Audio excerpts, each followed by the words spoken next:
Bonjour. Maintenant, dans cette vidéo, on va voir le premier chapitre, système thermodynamique et ses transformations. Donc voici le plan de ce chapitre. On commence par une description de la matière et on passe ensuite à étudier le système thermodynamique. On va le définir et on va voir les différents systèmes. On passe ensuite à définir les paramètres ou variables d'état caractérisant ce système. Ensuite, on va voir les différentes transformations que peut subir ce système et on finit par définir qu'est-ce qu'une fonction d'état. Description de la matière. La matière, comme vous le savez, existe principalement sous trois états: solide, liquide et gaz. Qu'est-ce qu'un état solide? En fait, c'est l'état le plus compact où ces particules qui le constituent peuvent être des atomes, des ions, des molécules, où la distance qui les sépare est très faible vu la forte interaction entre elles. Donc, il est parfaitement compact. L'état liquide, il est moins ordonné que l'état solide. Les particules qui le forment sont en mouvement. La distance n'est pas constante entre les deux particules bien déterminées. Il est moins compact que l'état solide. Les interactions alors entre ces particules restent faibles devant celles entre deux particules d'un état solide. L'état gazeux, c'est l'état le plus désordonné. Toutes ces particules sont trop dispersées dans l'espace où elles se trouvent, donc toutes les positions sont probables.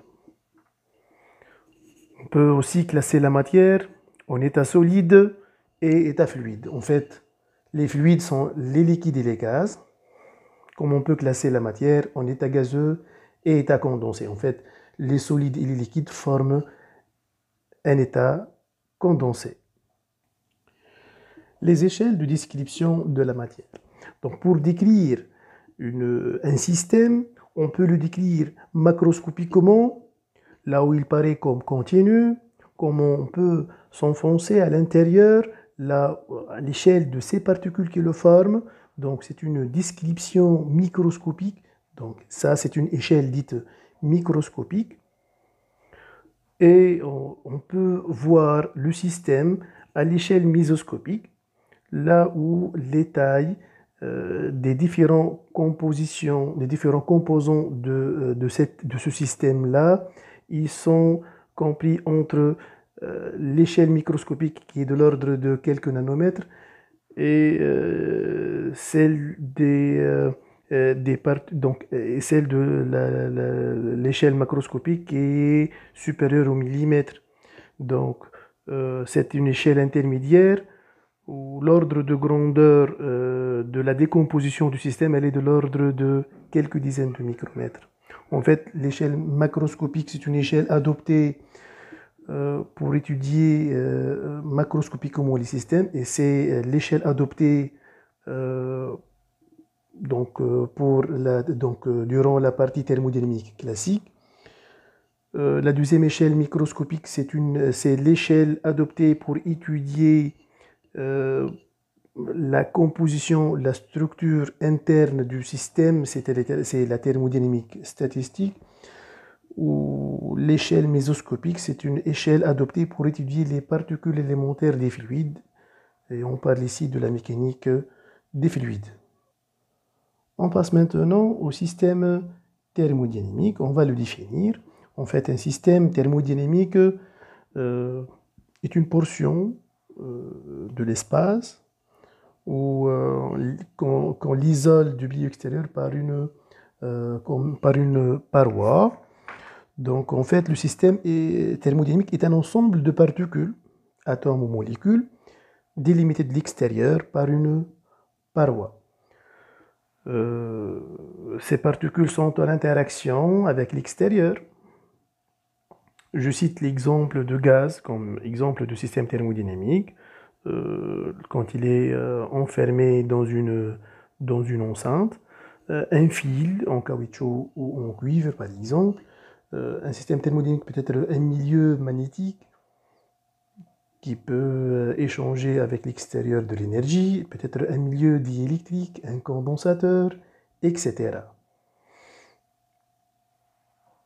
Selon le type d'échange avec l'extérieur, on peut classer la matière ou les systèmes thermodynamiques en trois.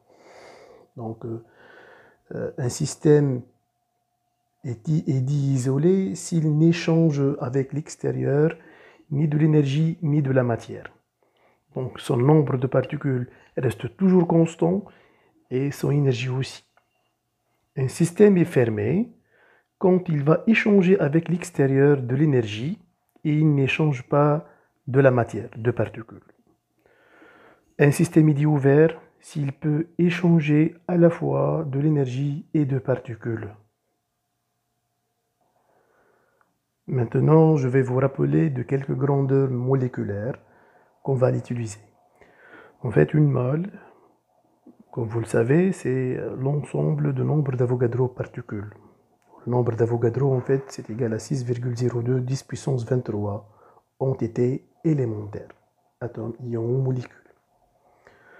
Le volume molaire, alors, c'est le volume occupé par une mole de particules. La masse molaire, c'est la masse d'une mole de particules.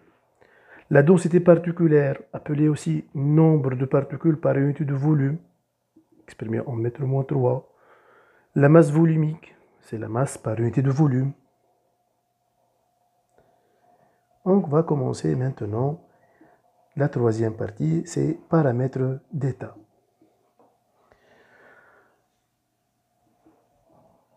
Pour définir l'état d'un système, il faut déjà définir quelques variables macroscopiques caractérisant l'état d'équilibre du système.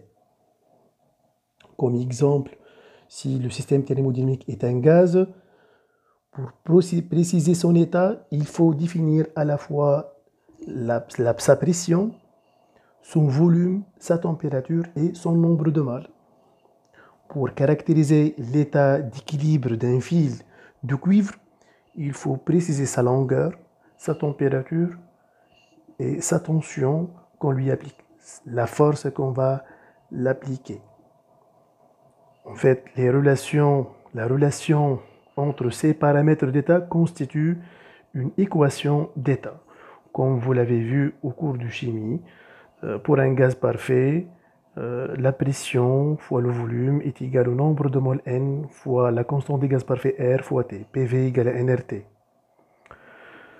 Les paramètres d'état ou les variables d'état peuvent être extensives comme elles peuvent être intensives. Une variable est dite extensive si elle est proportionnelle à l'extension du système, proportionnelle au volume, alors proportionnelle au nombre de moles. Donc ce sont des grandeurs qui sont additives lors d'une réunion de deux systèmes, par exemple. Exemple de grandeur extensive, la masse, le volume, le nombre de moles, etc. Toutes les formes d'énergie, etc. Une variable est dite intensive si elle est indépendante, donc si elle n'est pas proportionnelle au nombre de moles, elle n'est pas additive et c'est une grandeur en général locale. Comme exemple de grandeur intensive, la masse volumique, la pression, la température, le volume molaire. Donc on voyait les grandeurs intensives, soit c'est une grandeur par unité de volume ou une grandeur par unité de masse, etc. Équilibre d'un système. On distingue deux types d'équilibre, équilibre thermodynamique et équilibre thermique. En fait, l'équilibre thermique d'un système est défini si sa température demeure constante au cours du temps et dans l'espace. Si la température est uniforme et stationnaire, on peut dire que le système il est en équilibre thermique. Donc, le système, il est en équilibre thermique avec tous les corps qui sont en contact avec lui. Donc, voici le principe zéro de la thermodynamique. C'est le dernier principe qui a été énoncé. En fait, deux systèmes qui sont en équilibre thermique avec un troisième sont en équilibre thermique entre eux. C'est-à-dire que les trois systèmes ont la même température. Alors qu'un équilibre thermodynamique, c'est que un système est dit en équilibre thermodynamique, c'est le cas où toutes ces variables d'état sont à l'équilibre, sont constantes. Toutes ces variables d'état sont constantes. C'est-à-dire que le système il est en équilibre thermique et en équilibre mécanique à la fois. Exemple de paramètres d'état. Donc j'ai choisi comme système thermodynamique ici le gaz et j'ai défini deux grandeurs, deux paramètres d'état qui sont la température et la pression. En fait, la température est une grandeur intensive mesurant le degré d'agitation thermique. Elle est exprimée dans le système international en Kelvin, mais il y a d'autres échelles. En fait, l'échelle Celsius, la température en Kelvin est égale à la température en degrés Celsius plus 273,15 Kelvin. Dans l'échelle Fahrenheit, la température en Fahrenheit, c'est égal à 1,8 fois la température en degrés Celsius plus 32. En fait, cette conversion, donc l'échelle Fahrenheit, en fait 100 Fahrenheit est égal à la température du corps humain lorsqu'il est à l'état ordinaire. La pression, en fait la pression c'est aussi une grandeur intensive définie comme une force par unité de surface. La pression s'exprime dans le système international en pascal, mais elle a aussi d'autres échelles. Le bar, par exemple, un bar c'est égal à 10 puissance 5 pascal. L'atmosphère, donc un bar c'est égal à 1,013 atmosphère. Le centimètre de mercure aussi c'est une unité de la pression. En fait, un bar c'est égal à 76 cm de mercure. Un torr c'est égal à 1 mm de mercure. Merci.